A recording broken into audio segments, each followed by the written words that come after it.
Dear friends, dear listeners, dear audience, dear connoisseurs of a lot of numbers, because our podcast is all about the numbers, I am bringing you illustrious guests. And also, unfortunately, Daniel is not joining us because Daniel is still in Wittingau at his dacha, changing the windows and redecorating, and his wife is behind his back, so basically he was not allowed to join us. But fortunately for all of you, instead of Daniel, I have a Jadwiga. Hello Jadwiga. Hello, Jan. Hello, everybody. So Jadwiga Emilewicz is good friend of Czech Republic, joining us from Warsaw, Poland. You can look on a Google or Wikipedia because Jadwiga has a huge career. I am not able to tell everything about her, so find it out. What I can tell you is that Jadwiga was one of the key persons in last decade in Poland, person behind a so-called Polish economic miracle.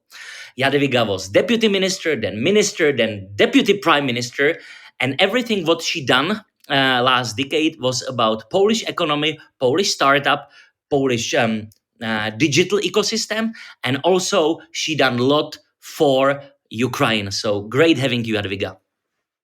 Hello, Jan. Once again, thank you very much for the invitation. I'm delighted to be able to explain a bit something about the Polish economy, but as far as I understand, also the Polish current political situation.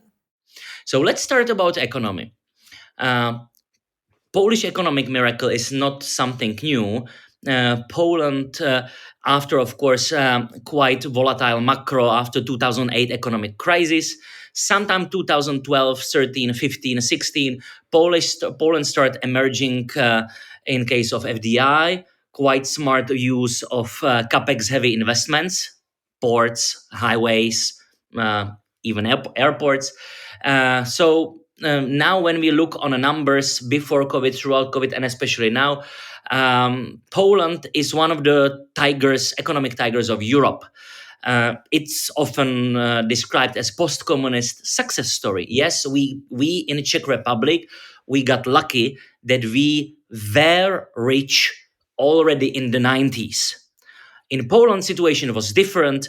Under Jaruzelski in the 80s, during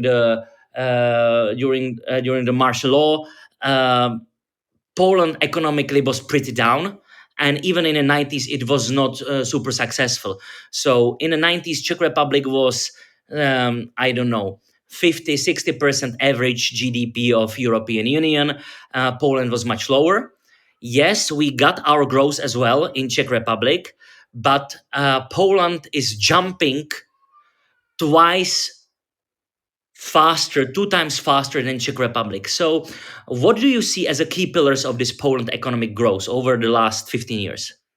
Well, thank you very much. And we do appreciate this miracle sometimes happening, but I would say rather that this is thanks to the Polish society, Polish entrepreneurs, which are very hungry. We are not a fat cats. We are quite hungry, and that is why we are running so fast. But, well, yes, that's amazing, by the way, what you have mentioned, that when we started the transition at the very beginning, end of 80s, beginning of 90s, our economy was in almost the Czech size, although taking into account the potential of demography and the size of the country, it was really unmeasurable. So we were looking towards Prague, dreaming on, well, when the Poland is going to have the same potential as the Prague, and it has changed completely, especially during last 7-8 years. Basically, I would say that the first dimension that has appeared was to close the VAT leakage that double in size the Polish budget just in 1 year. It was 2020 when, after absorbing good, well-scheduled legislation, which really stop the VAT misleading transactions, especially on the liquid like oil and gas. So it gives a huge potential from the budget size. That means, and the second step, which has occurred, then the country were able to spend some money for the family. So it was the first time, 2020, when we started to support families. So we started to spread something that Germans called Kindergeld, so the money for the kids. And it was just 1 year to another when the poverty simply disappeared. We used to be registered in OECD measures with the 7% of margin of poverty. After introduction of this program, poverty really disappeared. And the third point, which was tremendously important, was the huge flow of foreign direct investments. And we did observe it as in Czech Republic, as in Skoda and Volkswagen investment, of course, at the beginning of transition. We did perform almost the same at the beginning of transition. We do have as well Volkswagen, we did have Opel. We started to have digital companies located in Poland.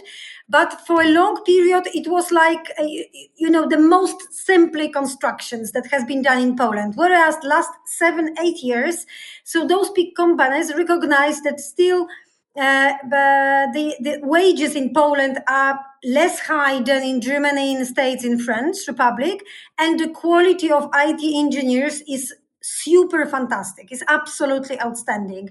So they started to locate here not only the front desk management, but also the deeper research and development centers, and this value is really could not be underestimated. So that gives a completely new flow of investment, completely new flow of money. And the last fourth point is, I think, that successful story dedicated to European Union and the integration, because Poland and the Polish companies use absolutely fantastically the potential of common market. So they 70% of Polish exchange comes from the European Union. So we did use this market very fluently, and also we did not make any mistake in public investments being done by the structural funds. So that is why the map of Poland today, if you see at this, so the fast roads, motorways, highways are all really on a great development. There is still lack of a good fast trucks, fast train connections. And it was associated with the project that we call CPK, so the Polish Central Airport, which was not only the airport, because the first step was the new train connections with high-speed train connections from each part of Poland to the center, to the capital city. So, but anyhow, the motorways, highways support definitely even development of Poland. So not only Warsaw, as we can see it in Czech Republic, that the Prague is something completely different than Brno or other Czech cities, whereas in Poland, this is not such a huge difference. So the capital cities of the 16 regions, all of them are quite well invested in a, let's say, social communication infrastructure.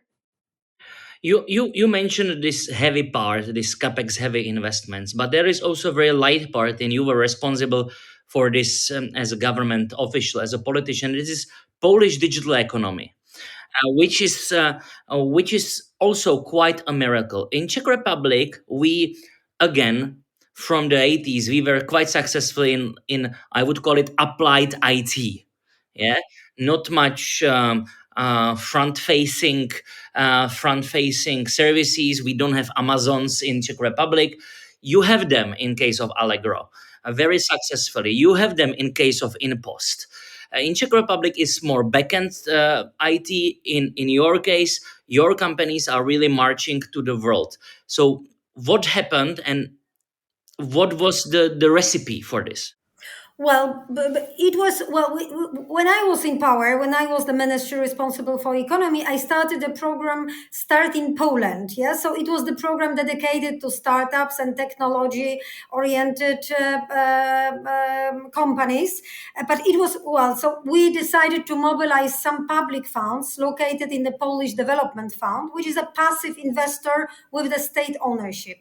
And we started to have a dialogue with the startup society, and I was advised by the persons like creator of InPost, like Rafał Brzoska, or another famous startupper, which is Jarek Królewski with his Synerise, and he was tremendously supportive. And we were able to develop and to support development of some interesting startups. But mutually, what has happened, so it was absolutely miracle in a digitalization of public services. So it was just before COVID, and during COVID it works perfectly well. So we digitalized fully our public insurance system. That is why people especially old people who were always engaged in coming back to their doctors to have a recipe for a normal treatment average. So nowadays they could do it without going out from home. So to be able to contact with their doctors digitally. And also the workers, so the employees could, once they were ill, they could contact digitally with the doctors, and they could issue for them the guarantee of their health that was accepted and approved by the employer and also by the insurance system. So and we've got, of course, ID digitally issued, which allows you to do almost every initiative, every services that are offered by the state. So whole this digital world become really fabulous. And we did have a quite smart guys in digital ministers, so definitely young generation, younger than me, who entered to the ministry. They were rather, we would call them reformers than politicians, who simply started to run it, like a startuppers with an agile model of management, and they introduced a lot of good solutions in the public sector, and mutually it really started to work. And the huge training, it was COVID, of course, so all the services for the citizens that work fluently, but mutually all this so-called the support for employers. When the lockdown has been introduced, we started to send them simply money support for the companies in collaboration. So the state, the banking system, the private banks, and the private sector. So you can only submit the very simple form, send it through your bank, and the bank communicate with the state, and then the money from the states were landed on the private entrepreneur account, and it works tremendously well. So you can only imagine the scale and the scope of this process from the IT perspective, the speed of proceeding of the service. And it was also it could happen once again because at the very beginning of structural fund investments. So let's say in the period between 2010 2020, we invested heavily. It doesn't matter who was in power, whether it was Civic Platform or Law and Justice. All of them were continuing investment in a broadband. So it was not a problem to introduce new services. Third part of your Polish economy is, we can call it assembly economy, supply chain economy. We can call it industry like automotive, heavy machinery. Similarly, like Czech Republic or Slovakia, this part of economy is heavily, heavily connected to Germany. So Siemens, Bosch, Volkswagen, I can go many other big German companies who manufacture in Poland either directly or indirectly. World is changing. Germany, as export-driven economy, has its problems. Let's see how much they will bounce back. I think it's smart was what Friedrich Merz is doing with their debt bracket and 1 trillion euro spending. It can help. It can help also in Poland and Czech Republic, because a lot of this money will be spent either in Poland or Czech Republic. But still, um, Donald Trump and trade wars, Chinese cars, Chinese machinery. So, what do you think will happen to this third leg of of Polish economy? And do you think some bigger reforms is needed? Well, I would say that there are a lot of similarities between Polish and Czech economy in that matter, but also there are differences, and I will say about them. And of course, this is the like in Czech and in Poland, this is the same true. So when Germany catches a cold, Poland and Czech gets a pneumonia, and that's true. So we are always observing and what's going on in Germany. Although I would say in Poland, it is the first time, once again, after COVID, when the German economy is diminishing, right? Not disappearing, but diminished, slowing down, heavily slowing down. And it does not affect Polish economy the same size as that used to be true in 2008, 2009, when there was a financial crisis. Why? I think, and this is a difference, so that we did have a lot of machine automotive business related strictly with German automotive sector, but still 70% of Polish employees are the people who are employed in a small and medium-sized companies. That means without any connections with Germany, without any connect with others, with friends or the big companies.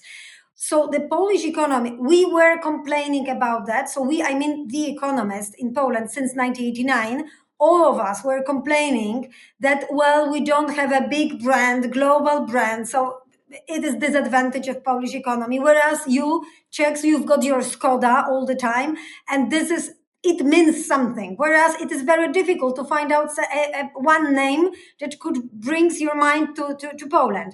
But something that we complained about become a favor in a black swan times. So that means that once you are smaller in size, you are much more flexible. You are less connected with a fragile market. So you can change your path one day to another. So that is why, and it was the answer why we recovered from COVID, and also from the being affected by the war in Ukraine much faster than your economy is doing that. So your economy is much more dependent to the big partner as Germany as the Polish one. And I would say that could be the answer.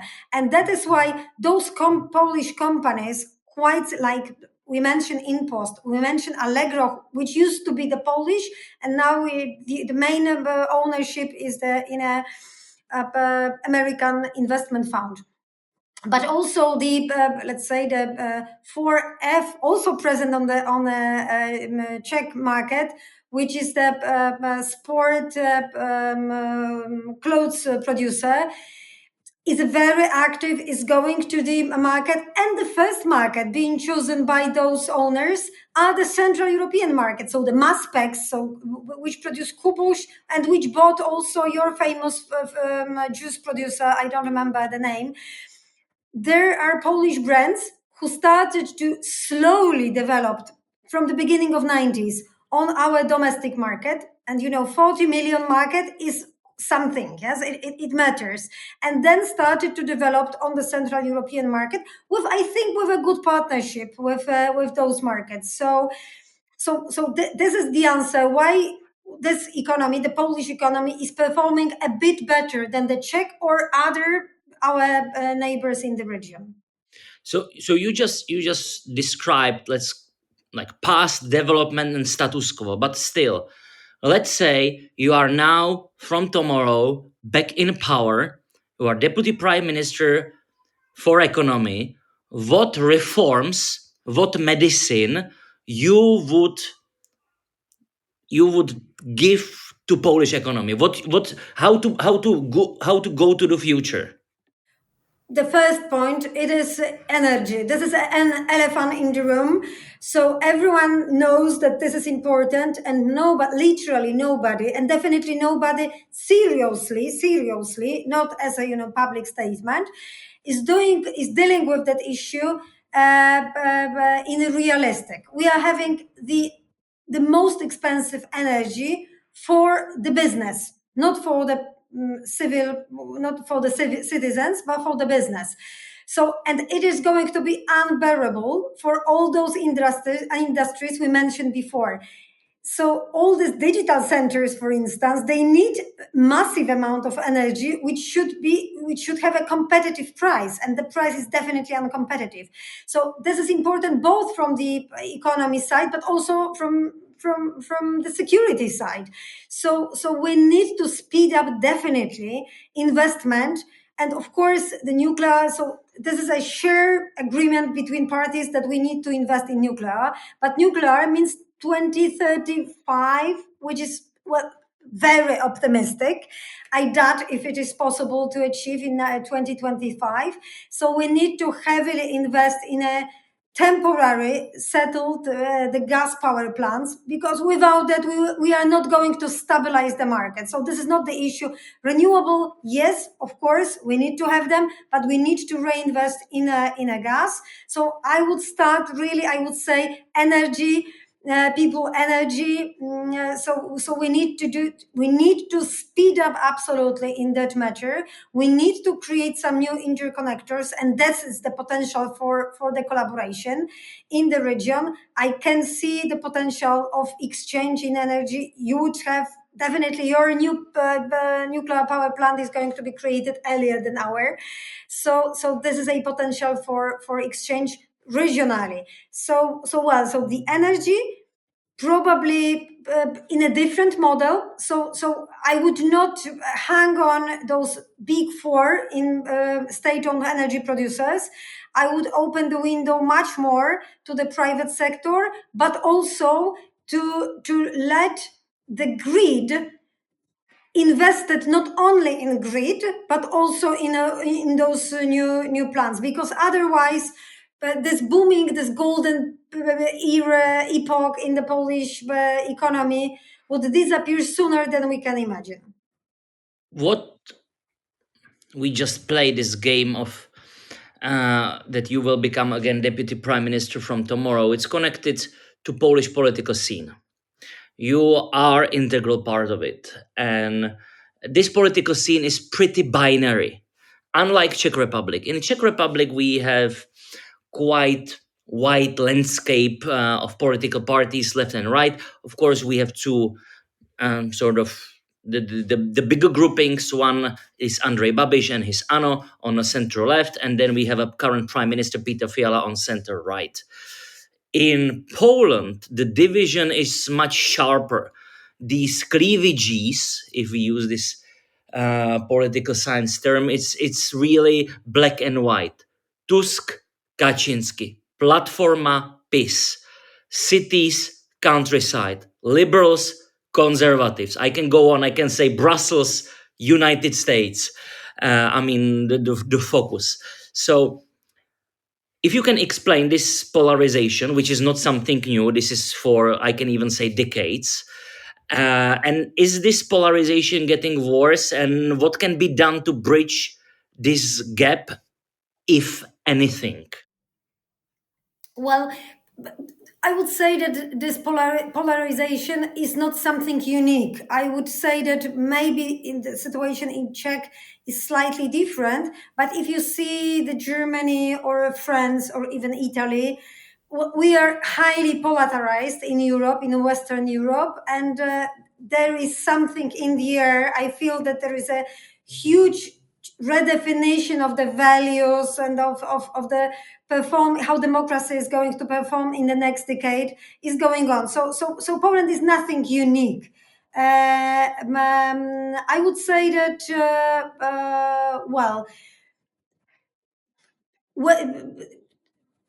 paradoxically, the presidential election in Poland, which is very important because the president is having the highest democracy legitimacy. But taking into account the constitution and his real power is not that strong as would, as you can think, the rise from the legitimacy. So we are putting a strong attention towards this election. But at the end of the day, I would say that for the whole political system, the most important elections is coming in Poland in the next 2 years. So this is the parliamentary election. But of course, the result of the coming, because we are having elections the coming Sunday, the first turn, because the second round is definitely going to be held in the next 2 weeks. So it is important for this next parliamentary election. We are polarized strongly, but on which there are 2 points which I would point out. One of them is that, let's say, the current government and Rafał Trzaskowski, the leader of the presidential run nowadays, let's say, is much less Eurosceptical, is a pro-European, and rather more skeptical about America. Not only Trump America, but America as such. So they put their attention stronger towards Brussels, whereas Law and Justice traditionally is much more oriented towards DC. And once again, not only Trump DC, but in general, the conviction that something that may bring the kind of a security guarantee is rather White House than the Berlaymont. And so this is the first difference. But behind that, both of those parties and also both of those who support those candidates are definitely pro-European. So you can hardly find any more pro-European nation than whole Poland. So and those both the supporters of Nawrocki or supporters Trzaskowski, both of those groups are, in general, they do understand that the common Europe and the presence Poland in Europe is something which is against Moscow, so which is pro-Polish interests. So this is not that easy. And the second point, which differs really strongly, is something that is not observed, which is very difficult to be compared with anything in Czech Republic, because your, let's say, right-wing party and your conservatism is completely different in that matter. I mean, let's say the basket of values, which is so that traditionally oriented society means that the church and everything what is connected with Catholic Church really matters and interferes our approach towards our private and the public life. So, and of course, the huge discussion about abortion, which is, let's say, the civic platform is much more leftish, whereas Law and Justice is much more on the right side. And those 2 points are something that differs their approach. Although, as I mentioned, I don't like discussions about you are anti-European, we are pro-European, because the answer is not that easy. So let's say that Law and Justice started to discuss whether, yes, we want to have Europe, yes, we want to be in Europe, but let us analyze, for instance, Nord Stream 2 is anti-European project, and that is why we try to undermine this project. So after 20 years of being a member of European Union, the answer who is pro-Europe, who is anti-Europe, is definitely not on the level discussion that we should carry. So in whole Central Europe, I mean Central Europe that used to live under Iron Curtain or behind Iron Curtain. So Poland, Czech Republic, Slovakia, Hungary, there is till these days, till now, there is a big debate about 1989. Who was hero, who was part of the regime, and so on. In every country, there were some giants connected to 1989. In our case, primarily Václav Havel and Václav Klaus, little bit Miloš Zeman. In Hungary, Viktor Orbán. In Poland, Tusk and Kaczynski. Do you think that this blood feud, this rivalry, is connected also that you still have these giants from 1989 till now, whereas in Czech Republic we moved on. So basically, that's also generational problem. Well, definitely, definitely. Although you have to remember that both Tusk and Kaczynski get from the same origins. So both of them were the parts of the solidarity movement. So they all, both of them were on the same page at the beginning of transition and up to the end of 20th century. They were combating with the post-communist party. So they started to combat each other when it occurred that post-communist has been kicked off from the political stage, and they both were the biggest parts on the political scene. So yes, this is a huge discussion and definitely generational one. Definitely, both of them achieved almost everything in policy. So both Kaczynski and Tusk. Tusk on the Polish scene and the European one. Kaczynski did everything in policy. So he recovered. So he was like a phoenix who did, after 12 years of disappearing from the political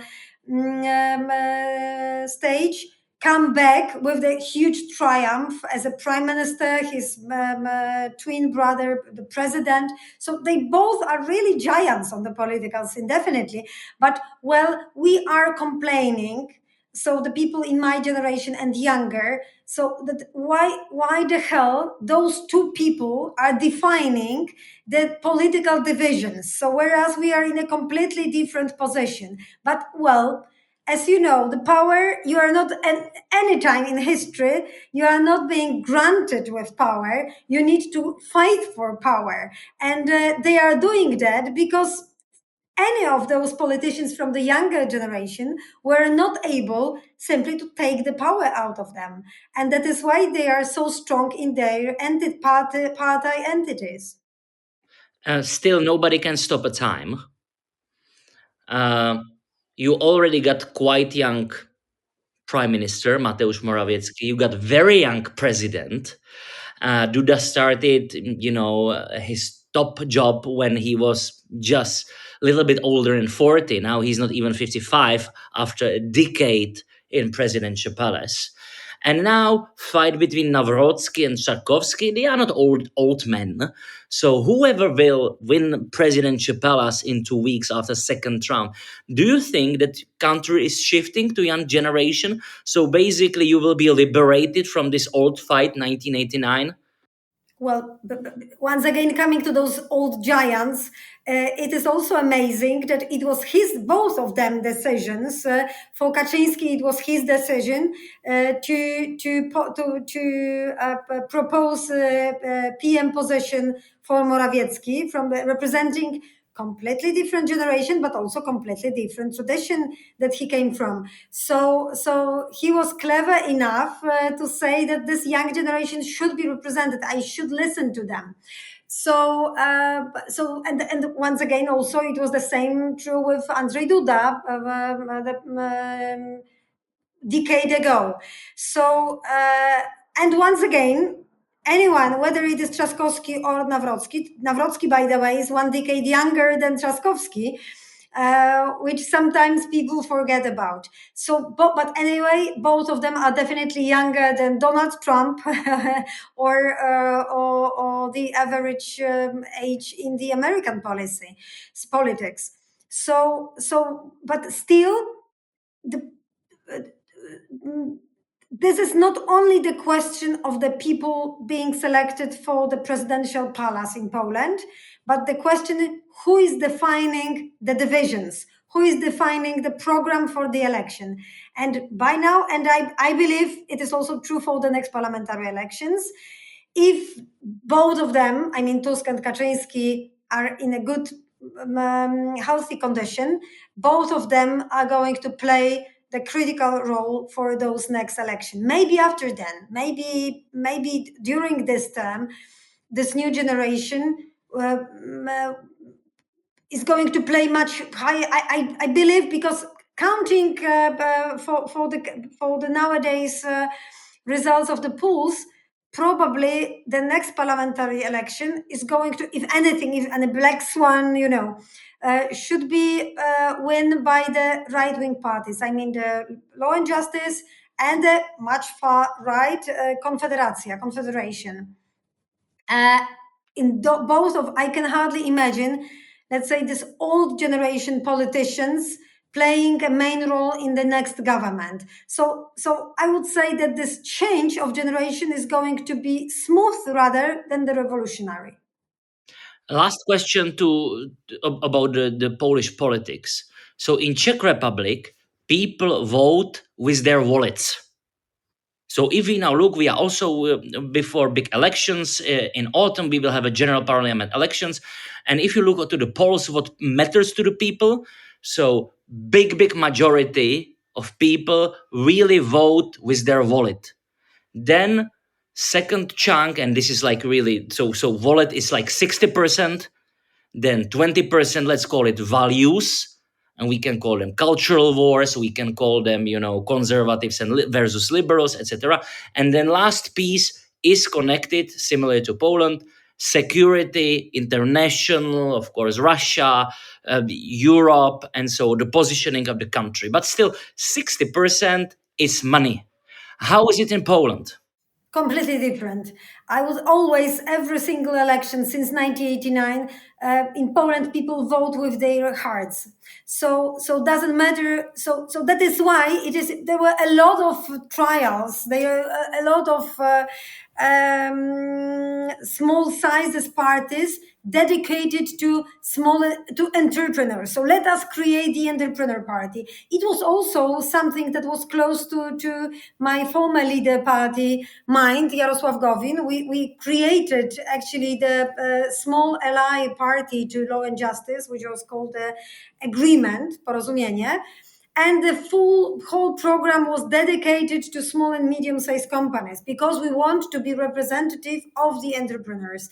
And it disappeared because once you analyze how people vote, they decided to vote. Once you're an entrepreneur, you are not selecting the politicians because they promise you to low down the taxes. You are voting for them for the abortion or against abortion, for the traditional values and traditional schools, or the more progressive program. So this is the core value for which you are going to put the tick on your card, voting card, not the money. So nothing like that. By now, maybe in the future it's going to change, but by now the values are the most important, and that is why you can hardly find an entrepreneurial party or, let's say, the workers' party. Last question is about new piece of Polish economy. We talk about capex heavy investments, we talk about digital, we talk about polycentrism of Poland, unlike Czech Republic with one Prague and then everything else. In Poland it's different.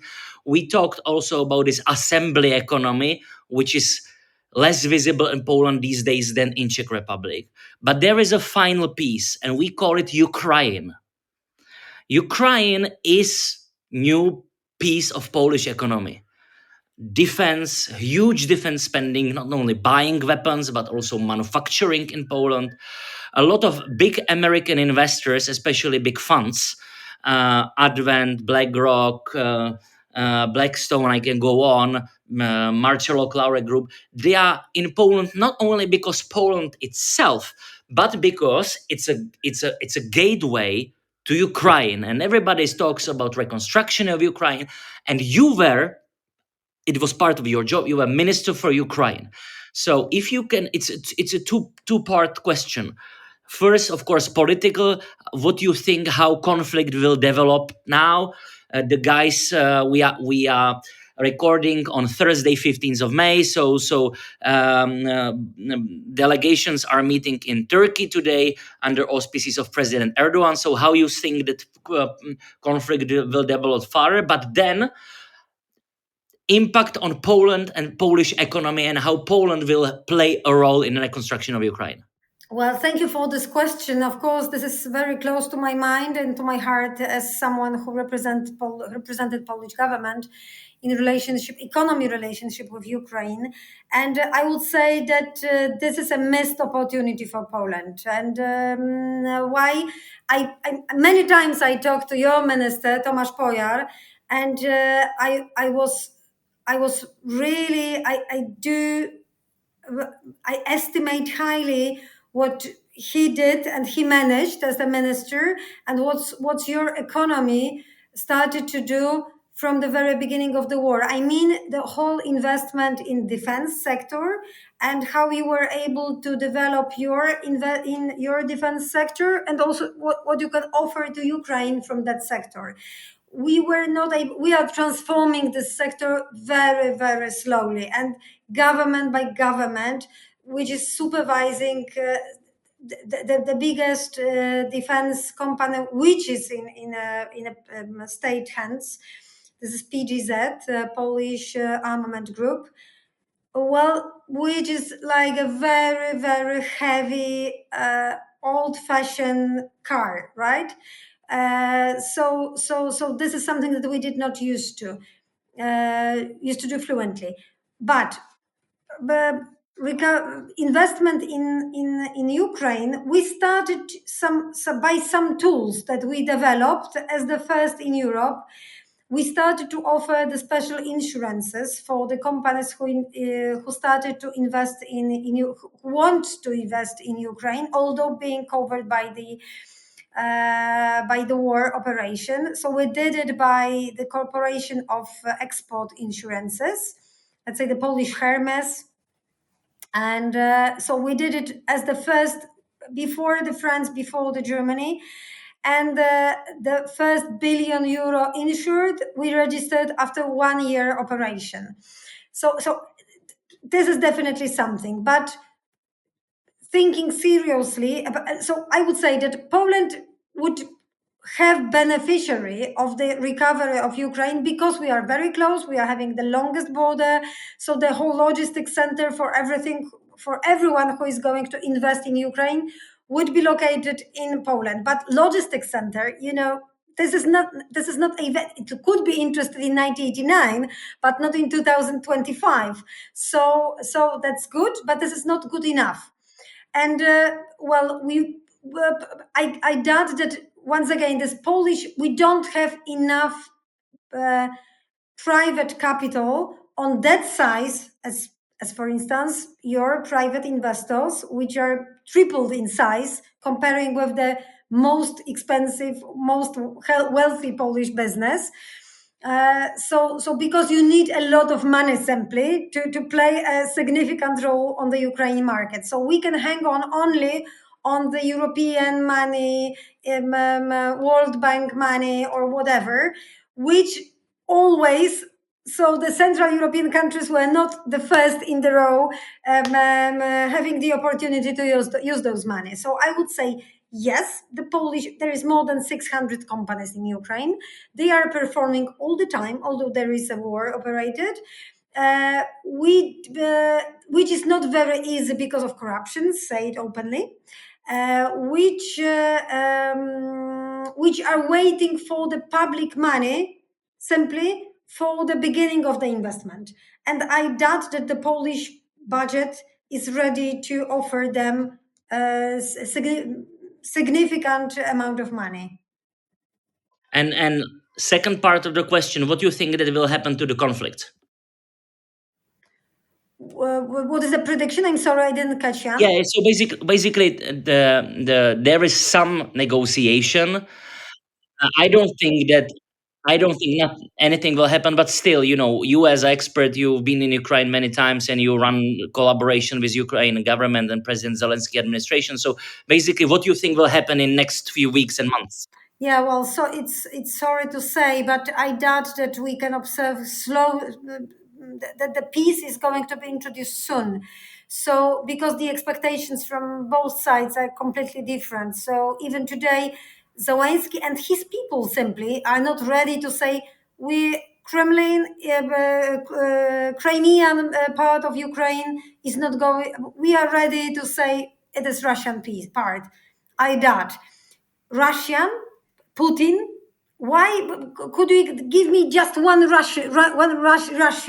Why is he going to say, and okay, I'm going to ceasefire and stop it this, and let's say some agreement with Ukraine. So that process is going to be last rather long, and I doubt in a close coming peace agreement. And thank you for your time and great interview. We got Jadwiga Emilewicz, former Deputy Prime Minister of Poland under Prime Minister Mateusz Morawiecki. That's true, and welcome. We are always welcome. We are always welcoming all Czech people in Poland. So have a good time, hopefully, during the nice summertime on the Baltic Sea. Thank you very much. Thanks.